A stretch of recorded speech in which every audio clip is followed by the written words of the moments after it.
ഈശോയിൽ പ്രിയപ്പെട്ട മാതാപിതാക്കളെ, സഹോദരങ്ങളെ, പ്രിയപ്പെട്ട കുട്ടികളെ, ഈ ദേവാലയത്തിലിരുന്നും ഇതേ സമയം നമ്മുടെ ഭവനങ്ങളിൽ മാധ്യമങ്ങൾക്ക് മുമ്പിലായി എന്നെ കേൾക്കുന്ന നിങ്ങൾക്കെല്ലാവർക്കും സ്നേഹപൂർവ്വം വിശുദ്ധ തോമസ് ലീഹായുടെ തിരുനാളിൻ്റെ മംഗളങ്ങളും വിശുദ്ധൻ്റെ മാധ്യസ്ഥം വഴി ദൈവാനുഗ്രഹവും ആദ്യമേ ആശംസിക്കുകയാണ്.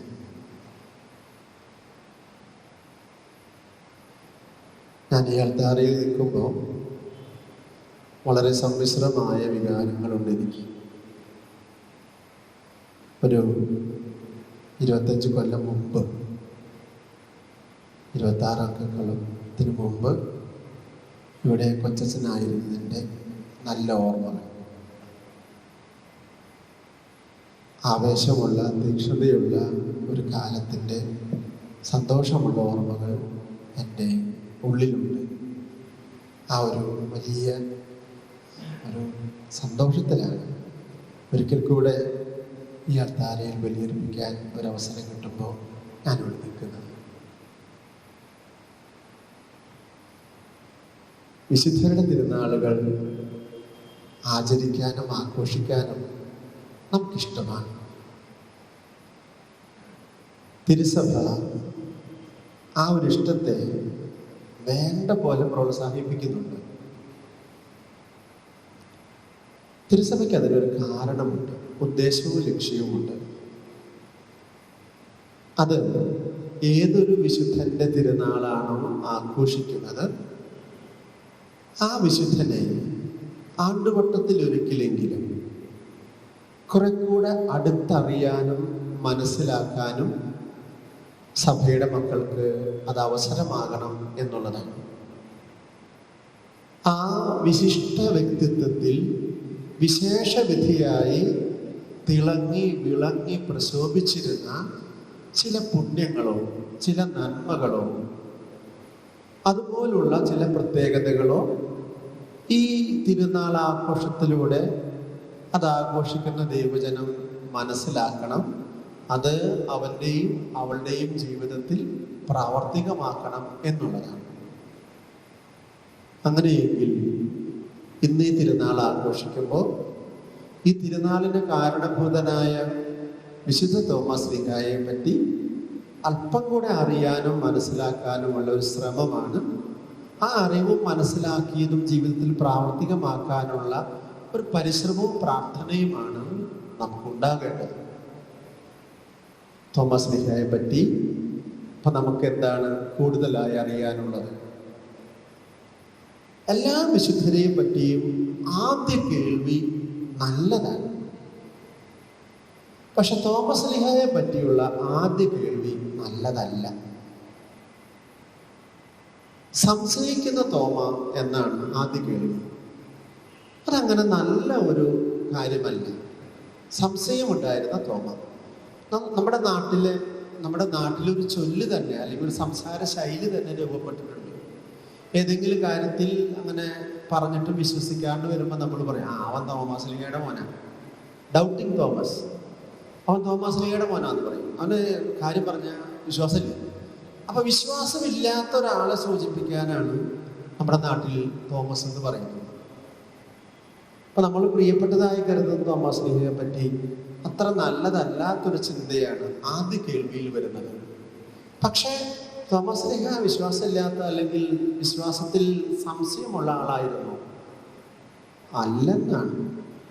അല്ലെന്നാണ് ശരിയായി ചിന്തിക്കുമ്പോൾ നമുക്ക് മനസ്സിലാവുക. ബോബി ജോസ് കട്ടിക്കാട്ട് എന്ന് പറയുന്ന ഒരു കപ്പുച്ചിനച്ഛൻ ധാരാളം നല്ല പുസ്തകങ്ങൾ എഴുതുന്ന ആളാണ്.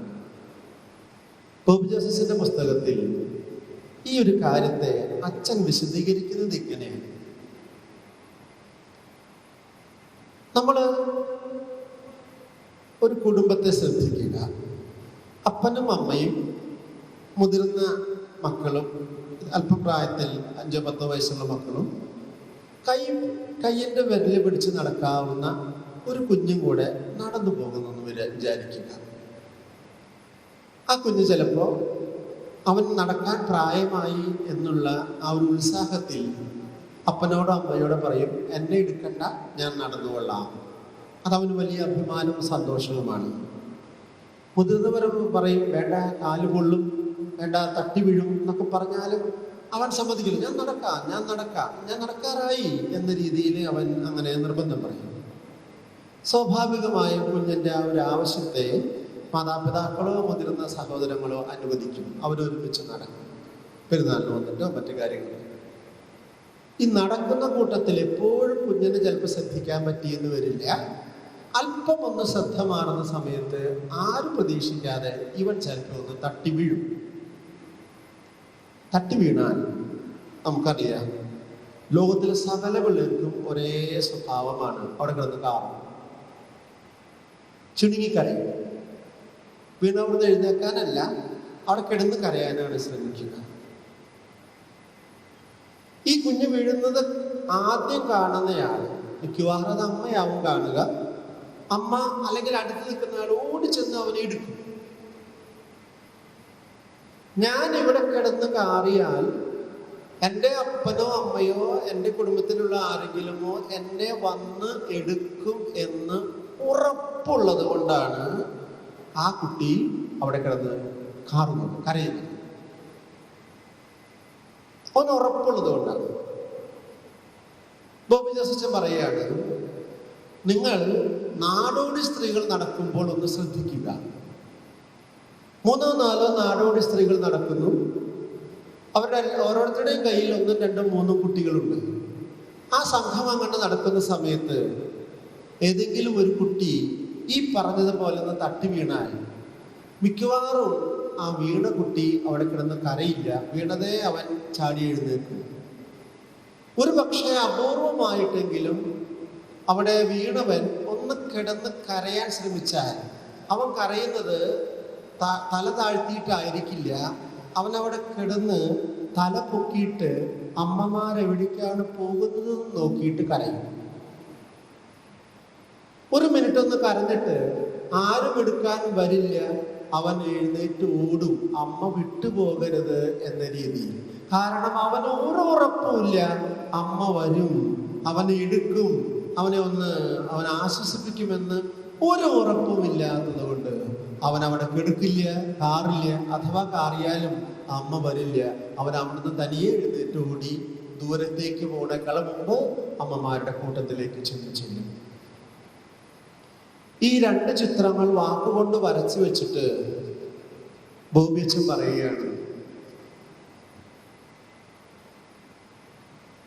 കർത്താവിൻ്റെ കയ്യിലെ ആണിപ്പഴുതുകൾ ഞാൻ കാണുകയും അതിലെൻ്റെ വിരലിടുകയും അവൻ്റെ പാർശ്വത്തിൽ എൻ്റെ കൈ വയ്ക്കുകയും ചെയ്തല്ലാതെ ഞാൻ വിശ്വസിക്കുകയില്ല എന്ന് തോമസ് പറയുന്നത് കർത്താവ് ഉയർത്തു എന്നതിൽ വിശ്വാസമില്ലാഞ്ഞിട്ടല്ല. ഈ വിധം ഞാൻ വാശി പിടിച്ച എൻ്റെ തൃപ്തിക്ക് വേണ്ടി ഞാനില്ലാത്ത സമയത്ത് പ്രത്യക്ഷപ്പെട്ട ഈശോ ഞാനുള്ളപ്പോൾ ഒരിക്കൽ കൂടെ പ്രത്യക്ഷപ്പെടും എന്നുള്ള ഉറപ്പിലാണ് പോലും തോമസ് വാശി പിടിക്കുന്നത്. അതുകൊണ്ട് തോമസിനെ ഡൗട്ടിങ് തോമസ് എന്നല്ല വിളിക്കേണ്ടത്. ഒരുപക്ഷെ മറ്റുള്ളവരെക്കാൾ ഉറപ്പുള്ള വിശ്വാസമായിരുന്നു അത്രേ തോമസിൻ്റെത്.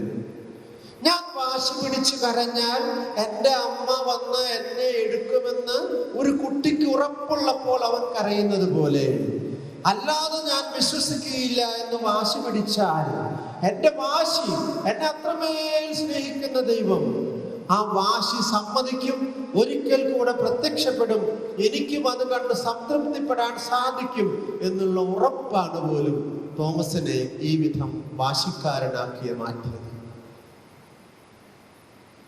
ഈ വാശിക്കാരൻ്റെ തിരുനാൾ ആഘോഷിക്കുമ്പോൾ നമുക്ക് ചിന്തിക്കാനുള്ള ആദ്യത്തെ ചോദ്യം, ഞാൻ എൻ്റെ കർത്താവിനോട് ഇത്തരം ഒരു വാശി പിടിച്ചാൽ എന്നെ സ്നേഹിക്കുന്ന, ഞാൻ സ്നേഹിക്കുന്ന ദൈവം ആ വാശി എനിക്ക് അനുവദിച്ച് തരും എന്ന് നമ്മളിൽ എത്ര പേർക്ക് ഉറപ്പുണ്ട് എന്നാണ്. ഒരു ഉറപ്പുള്ള ബന്ധമാണോ ഞാനും എൻ്റെ തമ്പുരാനും തമ്മിലുള്ളത്? ന്യായമായൊരു കാര്യം ഞാൻ എൻ്റെ കർത്താവിനോട് പറഞ്ഞാൽ അതവൻ നടത്തി തരും, അതവൻ സമ്മതിക്കും, അതവൻ അനുവദിക്കും എന്ന് ഉറപ്പായും എനിക്ക് ബോധ്യമുണ്ടോ എന്നൊരു ചോദ്യം നമുക്ക് സ്വയം ചോദിക്കാം. ആ വിധം ഒരു ബന്ധം ഈശോയും വിശുദ്ധ തോമസും തമ്മിലുണ്ടായിരുന്നു എന്നുള്ളതാണ് അതിൻ്റെ അടിസ്ഥാനം. അത് വെറുതെ പറയുന്നതൊന്നുമല്ല. നമുക്കും അവനോട് കൂടെ പോയി മരിക്കാം, ആവശ്യമെങ്കിൽ ദൈവമേ നിനക്ക് വേണ്ടി മരിക്കാനും ഞാൻ തയ്യാറാണ് എന്ന ഒരു നിലപാട് ആ ബന്ധത്തെ പ്രതി തോമസ് നേരത്തെ വ്യക്തമാക്കിയിട്ടുള്ളതാണ്. അത് വെറുതെ ഇന്ന് പിള്ളേരൊക്കെ പറയുന്ന ഭാഷയിൽ പറഞ്ഞാൽ അത് വെറുതെ തള്ളണതൊന്നുമല്ല. അത് സത്യമായ കാര്യമാണ്. അതവൻ പിന്നീട് ജീവിതം കൊണ്ട് തെളിയിച്ചിട്ടുണ്ട്. ആരെയും അറിയാത്ത, സംസ്കാരം എന്തെന്നോ ഭാഷ എന്തെന്നോ നാടേത് നടപടികൾ ഏതെന്നോ ഒന്നും അറിയാത്ത ഒരു ദേശത്തേക്ക് എന്നെത്തുമെന്നോ എപ്പോൾ അവസാനിക്കുമെന്നോ ഒന്നും ഒരു ഉറപ്പുമില്ലാതിരിക്കെ പുറപ്പെട്ടു വന്ന് ഈ നാട്ടിൽ അവനെ പ്രതി മരിക്കാൻ തയ്യാറായി മുമ്പേ സുവിശേഷം പ്രഘോഷിച്ച് അതിൻ്റെ തുടർച്ചയെന്നോണം രക്തസാക്ഷിത്വം വരിച്ചപ്പോൾ അവനോട് കൂടെ പോയി നമുക്ക് മരിക്കാം എന്ന് പറഞ്ഞത് വെറുതെ തള്ളിയതല്ല, അത് മനസ്സിൽ ഉറപ്പിച്ചതാണ് എന്ന് വെളിപ്പെടുത്തുന്നു. എൻ്റെ ഈശോയെ ഞാനും തമ്മിലുള്ള ബന്ധത്തിൽ ഈ വിധം ഒരു നിലപാടെടുക്കാൻ നമുക്ക് സാധിക്കുന്നുണ്ടോ എന്ന് പരിശോധിക്കണം. സാക്ഷിയാവാനുള്ള വിളിയാണ് ഓരോ ക്രിസ്ത്യാനിയുടേതും എന്ന് നമുക്കറിയാം. ഇവിടേക്ക് വരുമ്പോൾ, ബുദ്ധിയിലേക്ക് വരുമ്പോൾ കേരളത്തിന്റെ തീരത്താണ് വന്നടുക്കുക എന്ന് ഒരു പിടുത്തവുമില്ല. പുറപ്പെടുകയാണ്. വന്നു ചേരുന്നത് എവിടെയാണോ അവിടെ. ഇതുവരെയും യേശുവിനെ അറിയാത്തവരോട് പ്രഘോഷിക്കാൻ പുറപ്പെട്ടു വരുന്നു. ഞാൻ ഇങ്ങനെ ചിന്തിക്കുകയായിരുന്നു, 1,00,000 കുടുംബങ്ങളുണ്ട് തൃശ്ശൂർ രൂപതയിൽ എന്നാണ് കണക്ക്. 1,00,000 കുടുംബങ്ങൾ. ഒരു കുടുംബത്തിൽ 4-5 പേരൊക്കെ ഉണ്ടാകുമല്ലോ. അതിൻ്റെ അംഗസംഖ്യ നമുക്ക് എടുക്കണ്ട. 1,00,000 കുടുംബം. ഒരു കുടുംബത്തിലുള്ള ഇത്രയും പേർ എല്ലാവരും ചേർന്ന ഒറ്റയ്ക്കോ എങ്ങനെയെങ്കിലും ഒരു വർഷം ഒരാളോട് യേശുവിനെ പറ്റി അറിയാത്ത ഒരാളോട് യേശുവിനെ പറ്റി പറഞ്ഞാൽ ഈ തൃശ്ശൂർ രൂപതയുടെ ചുറ്റുവട്ടത്തിലുള്ള 1,00,000 പേർ ഒരു കൊല്ലം കൊണ്ട് കർത്താവിനെ അറിയും.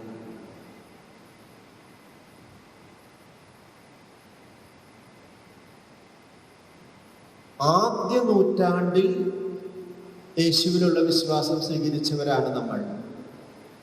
ആദ്യ നൂറ്റാണ്ട്, 1-ാം നൂറ്റാണ്ട്, 20 നൂറ്റാണ്ടുകൾ കഴിഞ്ഞു.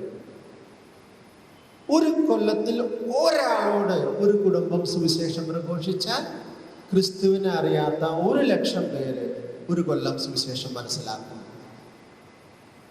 ഇതൊന്നും കുറ്റപ്പെടുത്താനൊന്നുമല്ല കേട്ടോ, നമുക്കൊന്ന് മനസ്സിലാക്കാനാണ്, നമുക്ക് നമ്മളെ തന്നെ ഒന്ന് വിലയിരുത്താനാണ്. ഞങ്ങൾ ഈ രൂപതയിൽ 416 അച്ഛന്മാരുണ്ട്, രൂപത വൈദികർ.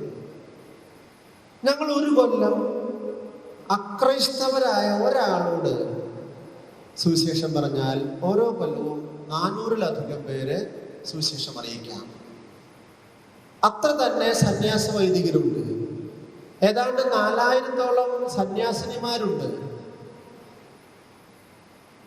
ഇവരൊക്കെ ഒരു കൊല്ലം ഒരാളോട് സുവിശേഷം പറഞ്ഞാൽ ഓരോ വർഷവും ഈ തൃശ്ശൂർ രൂപതയുടെ ഒരു 50-70 കിലോമീറ്റർ ചുറ്റളവിലുള്ള 1,00,000 പേര് പുതിയതായി യേശുവിനെ പറ്റി കേൾക്കും.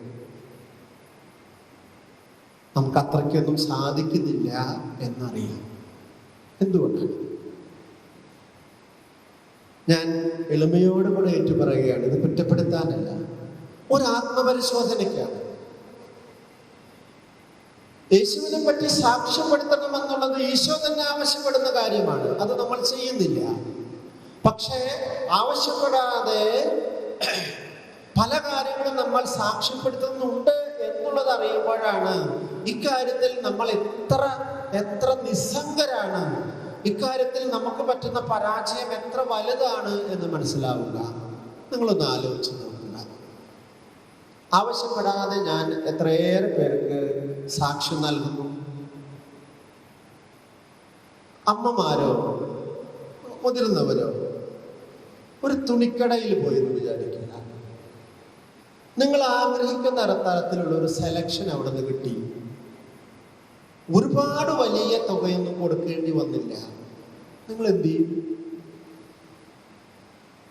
ഒരാഴ്ചക്കകം 10 ആളോട് പറയും, ആ കടയിൽ പോയിട്ടാണ്, നല്ല സെലക്ഷനുണ്ട്, വില കുറവാണ്. ആ കടക്കാരനെ സാക്ഷ്യപ്പെടുത്താൻ അയാൾ ആവശ്യപ്പെട്ടിട്ടില്ല. ആ കടക്കാരനെ സാക്ഷ്യപ്പെടുത്താൻ നിങ്ങൾക്ക് ചുമതലയുമില്ല. പക്ഷേ ആവശ്യപ്പെടാതെയും ചുമതലയില്ലാതെയും നിങ്ങൾ സ്വതന്ത്രമായി ആ കടക്കാരനെ സാക്ഷ്യപ്പെടുത്തും. ആ കടയിലേക്ക് പൊക്കോ, നല്ല സെലക്ഷൻ ഉണ്ട്, വില കുറവാണ്, പൊക്കോളൂ. ഇല്ലേ? നിങ്ങളൊരു റെസ്റ്റോറൻറ്റിൽ കയറി ആഹാരം കഴിക്കുക. നിങ്ങൾക്ക് വായിക്ക് രുചിയുള്ള ആഹാരം മാന്യമായ രീതിയിൽ ആ റെസ്റ്റോറൻറ്റിൽ നിന്ന് കിട്ടിയെന്ന് കരുതുക. അവിടെ നിന്ന് ആഹാരം കഴിച്ചു വന്നതിന് ശേഷം 10 ദിവസത്തിനകം നിങ്ങൾ 10 ആളോട് പറയും, ഞാൻ ഇന്ന ദിവസം ഇന്ന സ്ഥലത്ത് പോയി ആഹാരം കഴിച്ചു, നല്ല ഭക്ഷണമാണ്, കാര്യമായ പണച്ചെലവില്ല, നല്ല ഭക്ഷണമാണ്. നമ്മൾ പറയും, സാക്ഷ്യപ്പെടുത്തും. നിങ്ങളൊരു പാർട്ടിയുടെ അനുഭാവിയാണെന്ന് കരുതുക. ആ പാർട്ടിയുടെ പ്രവർത്തനത്തെ, അതിന്റെ നേതാക്കളെ പറ്റി നിങ്ങൾ വാതോരാതെ സംസാരിക്കും, ആവേശത്തോടു കൂടെ സംസാരിക്കും. ആവശ്യമെങ്കിൽ ഇത് കേൾക്കുന്നവൻ അത് അംഗീകരിച്ചില്ലെങ്കിൽ കയ്യാങ്കളിയോട് കൂടെ അത് സ്ഥാപിക്കും. പാർട്ടിയുടെ പ്രവർത്തനങ്ങളും നേതാവിന്റെ ഗുണഗണങ്ങളും വർണ്ണിക്കും. നിങ്ങൾ സാക്ഷ്യപ്പെടുത്തും.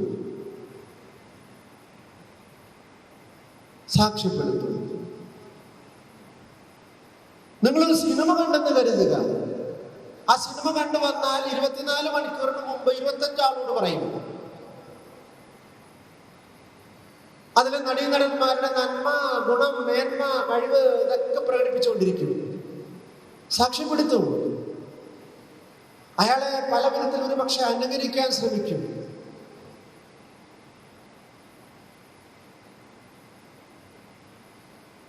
ഇപ്പൊ പാതിര മുതൽ വെളുപ്പാങ്കാലം വരെയും നമ്മുടെ കുട്ടികളും ചെറുപ്പക്കാരും മുതിർന്നവരും ഒക്കെ പന്ത് കളി കണ്ടുകൊണ്ടിരിക്കുകയാണ്. കാണട്ടെ കേട്ടോ, അതിലൊന്നും തെറ്റ് ഞാൻ കാണുന്നില്ല. കാണട്ടെ, പന്ത് കളിയൊക്കെ കാണട്ടെ. നമുക്ക് ഏറ്റവും പ്രിയപ്പെട്ട, നമ്മളെ ആവേശഭരിതരാക്കുന്ന കളിക്കാരുണ്ട്. മെസ്സിയോ നെയ്മറോ അതല്ലെങ്കിൽ അതുപോലെ കുറെ പേര്. അവരുടെ ഇന്നലത്തെ പെർഫോമൻസ്, അവർ ഇന്നലെ ഗോൾ അടിച്ചത്, കണക്ട് ചെയ്തത്, അവർ ഇന്നലെ ചെയ്ത കാര്യങ്ങളൊക്കെ നേരം വെളുത്ത് ഉറക്കം കളഞ്ഞ് കണ്ണും വീഴ്ച വന്നിരുന്നു ഇങ്ങനെ പറയുന്നത് കേൾക്കാം. സാക്ഷ്യങ്ങളാണ്, സാക്ഷ്യപ്പെടുത്തുന്നത്. പക്ഷേ ഇന്നോളം ഈ പ്രായം വരെയായിട്ട് ഞാൻ ആരോടെങ്കിലും എൻ്റെ തമ്പുരാനെ പറ്റി പറഞ്ഞിട്ടുണ്ടോ എന്ന് നമുക്കൊരു ആത്മപരിശോധന നടത്താം. നിങ്ങളൊരു മോട്ടോർ സൈക്കിൾ വാങ്ങിയാൽ അതിന്റെ നന്മകൾ പറഞ്ഞുകൊണ്ടിരിക്കും. നിങ്ങളൊരു പുതിയ ഫോൺ വാങ്ങിയാൽ അത് പറഞ്ഞുകൊണ്ടിരിക്കും. ഇതൊന്നും ആവശ്യപ്പെട്ടിട്ടല്ല, നമ്മൾ ചെയ്തുകൊണ്ടേയിരിക്കും. ആ ചെയ്യുന്നതിലൊക്കെ എന്തെങ്കിലും തെറ്റിട്ടുണ്ടെന്നൊന്നല്ല ഞാൻ പറഞ്ഞു വരുന്നത്. അവിടെയൊക്കെ ആവേശം കാണിക്കുന്ന നമ്മൾ എന്താണ്? ഈശോയെ പറ്റി പറയാൻ മടിക്കുന്നത്. ചെറുപ്പക്കാര് മോഹൻലാലിന്റെ ബർത്ത്ഡേക്ക് സ്റ്റാറ്റസ് ഇടും. 1-ാം തീയതി മുതൽ 30-ാം തീയതി വരെ ഈശോയുടെ തിരുഹൃദയത്തിന്റെ പെരുന്നാളും ആ മാസം ആഘോഷിച്ചപ്പോ ഈശോയുടെ തിരുഹൃദയത്തിന്റെ പടവും സ്റ്റാറ്റസിൽ കൊള്ളിട്ടില്ല, പഞ്ചില്ല എന്നതാണ്. മോഹൻലാലിന്റെ പടം മീശ തിരിക്കണതോ മുണ്ട് മാടിക്കുത്തുന്നത്, അതിനൊരു പഞ്ചുണ്ട്. നമ്മുടെ കർത്താവ് പാവം തല്ലി കൊന്നു കെട്ടി നോക്കിയത്, അതിന്റെ പടം ഇട്ടിട്ടൊരു പഞ്ചില്ല. അതിന്റെ പടം ഇട്ടിട്ടൊരു പഞ്ചില്ല. വളരെ സുന്ദരിമാരായ സിനിമാ നടിമാരുടെ പടം സ്റ്റാറ്റസ് ഇടുമ്പോൾ അതിനൊരു പഞ്ചുണ്ട്. പരിശുദ്ധ കന്യാമറിയത്തിന്റെ പടം ഇടുമ്പോൾ ഒരു പഞ്ചില്ല. ജൂണിന് മുമ്പ് മെയ് മാസത്തിൽ മാതാവിന്റെ വണക്കമാസമായിരുന്നു. എൻ്റെ ഇടവകയിലെ ചെറുപ്പക്കാരുടെ സ്റ്റാറ്റസ് കാണുമ്പോൾ അതിനകത്ത് മാതാവില്ല കർത്താവില്ല ആരുമില്ല. അതിനകത്ത് വേറെ കുറെ തിളങ്ങണ വ്യക്തിത്വങ്ങളെ കാണുന്നുണ്ട്. സാക്ഷ്യപ്പെടുത്താൻ മടിയാണ്. അപ്പൊ ആരും ഒന്നും ചെയ്യണില്ല എന്ന തരത്തിലേക്ക് കൊണ്ടുവന്നെത്തിക്കാനല്ല അച്ഛൻ ശ്രമിക്കണത്. ഒന്ന് ചിന്തിക്കാനാണ്. ഇത് ചെയ്യാത്തത് എന്തുകൊണ്ടാണെന്നറിയോ? ഒരു നല്ല സിനിമ കാണുമ്പോൾ എനിക്കൊരു അനുഭവമുണ്ട്. ഒരു നല്ല റെസ്റ്റോറൻറ്റിൽ നിന്ന് ആഹാരം കഴിക്കുമ്പോൾ എനിക്കൊരു തൃപ്തിയുണ്ട്. ഒരു കടയിൽ നിന്നൊരു വസ്ത്രമോ ആഭരണമോ വാങ്ങി ധരിക്കുമ്പോൾ എനിക്കെന്തോ ഒരു സന്തോഷമുണ്ട്. എന്റെ ദേവാലയത്തിൽ വന്നൊരു ബലിയർപ്പിക്കുമ്പോൾ എനിക്കൊരു അനുഭവമില്ല. വിശുദ്ധ ഗ്രന്ഥം വായിച്ചിട്ട് എനിക്കൊന്നും തോന്നണില്ല. ആത്മീയ അഭ്യാസം നടത്തിയിട്ട് എനിക്ക് ഒന്നും ഒരു അനുഭവമില്ല. അതുകൊണ്ട് ഞാൻ ആരോടും പറയുന്നില്ല. എന്നെ കേൾക്കുന്ന എൻ്റെ പ്രിയപ്പെട്ടവരെ, ദൈവം നിങ്ങളെ തൊടുന്ന ഒരു അനുഭവം നിങ്ങൾക്ക് ഉണ്ടാകാൻ വേണ്ടി ഞാൻ പ്രാർത്ഥിക്കുന്നു. നിങ്ങളും പ്രാർത്ഥിക്കുന്നു. തൊട്ട ഒരു അനുഭവം മാർത്തോമയ്ക്ക് ഉണ്ടായപ്പോ അവന്റെ ആണിപ്പഴുതുകളിൽ ഞാൻ എൻ്റെ വിരലിടുകയും അവന്റെ പാർശ്വത്തിൽ കൊണ്ടുപോയി ഞാൻ എൻ്റെ കൈ വെക്കുകയും ചെയ്താൽ വിശ്വസിക്കില്ലെന്ന് പറഞ്ഞപ്പോ അത് അങ്ങനെ ഉണ്ടാവട്ടെ, എന്റെ മോനെ ഇങ്ങോട്ട് വാ, നിന്റെ വിരലിവിടെ കൊണ്ടുവാ, എന്റെ കയ്യിൽ ആണിപ്പഴുത് കാണുന്നതിൽ വെക്കുകയും നിന്റെ കൈ ഇവിടെ കൊണ്ടുവാ, നിന്റെ കൈ നീട്ടി എന്റെ പാർശ്വത്തിൽ വെക്കുകയും എന്ന് പറഞ്ഞ് കൃത്യം തൊടുന്നൊരനുഭവം മാർത്തോമയ്ക്ക് കിട്ടിയപ്പോ പിന്നെ അവൻ അടങ്ങിയിരിക്കാൻ പറ്റുന്നില്ല. ആ ഒടുക്കത്ത് അടങ്ങുന്നത് വരെ അവൻ ഇങ്ങനെ പോയിക്കൊണ്ടിരുന്നു. ഇന്ന് തിരുനാൾ ആഘോഷിക്കുമ്പോൾ നമുക്ക് പ്രാർത്ഥിക്കണം, ദൈവമേ അത്തരം ഒരു അനുഭവം എനിക്കും താ, അത്തരം ഒരു അനുഭവം എൻ്റെ കുടുംബത്തിലുള്ളവർക്കും താ. ഞാൻ നിന്നെ പങ്കുവയ്ക്കുന്നവനാകട്ടെ. നിന്നെ പറ്റി പറയാനോ നിന്നെ പറ്റി പങ്കുവയ്ക്കുവാനോ ഞാൻ മടി കാണിക്കാതിരിക്കട്ടെ എന്ന് പ്രാർത്ഥിക്കണം. ഒരു താക്കീത് കൂടെ ദൈവവചനത്തിലുള്ളത് ഓർമ്മപ്പെടുത്തിയിട്ട് ഞാൻ നിർത്തുകയാണ്. ഈശോ പറഞ്ഞു, മനുഷ്യന്റെ മുമ്പിൽ എന്നെ ഏറ്റുപറയുന്നവനെ സ്വർഗസ്ഥനായ പിതാവിന്റെ മുമ്പിൽ ഞാനും ഏറ്റുപറയും. മനുഷ്യരുടെ മുമ്പിൽ എന്നെ തള്ളിപ്പറയുന്നവനെ, മനുഷ്യന്റെ മുമ്പിൽ എന്നെ ഏറ്റുപറയാൻ ലജ്ജിക്കുന്നവനെ, അവനെ ഞാനും പിതാവിന്റെ മുമ്പിൽ തള്ളിപ്പറയും. അവനെ പറ്റി ഏറ്റുപറയാൻ ഞാനും ലജ്ജിക്കും.